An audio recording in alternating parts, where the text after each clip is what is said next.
All India human rights team Boppapuram దగ్గర పీరమ్మగారిపల్లె దగ్గర road 6 వే పరిశీలించారు. ఇక బెంగళూరు విజయవాడ పోయేటటువంటి ఈ 6 లైన్స్ హైవేలో కాంట్రాక్టర్లు నాణ్యత లేనటువంటి రోడ్డును నిర్మించారు. మెగా ఇంజనీరింగ్ కాంట్రాక్టర్లు అధికారులు వీళ్ళంతా కుమ్ముకై నాసిరకమైన రోడ్డు నిర్మాణం చేస్తున్నారు అని మాకు సమాచారం అందితే మేము వెంటనే అందుబాటులో ఉన్నటువంటి విలేకరులను తీసుకొని అక్కడ పోవడం జరిగింది. అక్కడ పోయి చూస్తే ఒక్కొక్క రాయి 200 కేజీల నుండి 20 కేజీల రోడ్డుకు వేయించనున్నారు. పెద్ద పెద్ద బండరాళ్ళు కూడా వేసి దానిపైన మట్టి కప్పడం జరుగుతోంది. 20 అడుగుల ఎత్తున పోయేటటువంటి ఈ హైవేలో కింద ఫౌండేషన్లో ఇంత పెద్ద బండరాళ్ళు వేసి నాణ్యత లేనటువంటి ఈ గ్రీన్ 6 లైన్ రోడ్డును నిర్మిస్తున్నారు.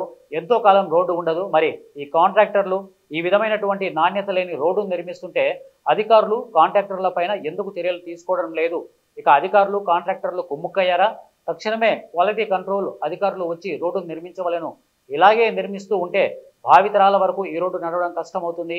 ఎంతకాలం పనిచేస్తుందో అనేది అర్థం కాని సమస్య. టోల్ గేట్ల ద్వారా వేల కోట్లు వసూలు చేస్తున్న నాణ్యత లేని ఇలాంటి రోడ్లను అధికారులు తక్షణమే స్పందించి సంబంధిత కాంట్రాక్టర్లపై చర్యలు తీసుకోవాల్సిందిగా all India human rights demand చేస్తోంది. ఈ రోడ్డు గురించి మెగా ఇంజనీరింగ్ కంపెనీ వాళ్ళు చెప్పాలి. మరి క్వాలిటీ కంట్రోల్ వాళ్ళకి ఏం చేస్తున్నారు? 24 గంటలు క్వాలిటీ కంట్రోల్ వాళ్ళు రోడ్డు తనిఖీ చేస్తూ వెళ్ళాలి. మరి కాంట్రాక్ట్ చేసే పనులు నాసిరకం అడ్డుకునే బాధ్యత వాళ్ళకుంది. నాసిరకం పనులు చేస్తూ ఉంటే కాంట్రాక్టర్లను అధికారులు పనులు ఆఫ్ చేయాల్సింది పోయి చూసి చూడనట్టు ఉన్నారు.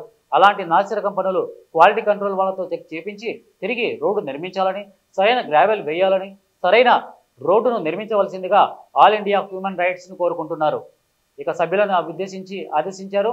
కాబట్టి అధికారులు వెంటనే పరిశీలించి ఎక్కడైతే రోడ్డు నాసిరకంగా జరుగుతుందో అక్కడ తిరిగి నిర్మించాలని all India human rights demand చేస్తుంది. ఎవరు దీనికి బాధ్యులైతే వారిపై చర్య తీసుకోవాలని, తిరిగి రోడ్డు మంచిగా నిర్మించాలని, దీని మీద వెంటనే అధికారులు స్పందించాలి. లేదంటే దీని మీద చట్టపరమైన చర్యలు తీసుకోవాలని కోర్టును ఆశ్రయించవలసి వస్తుంది.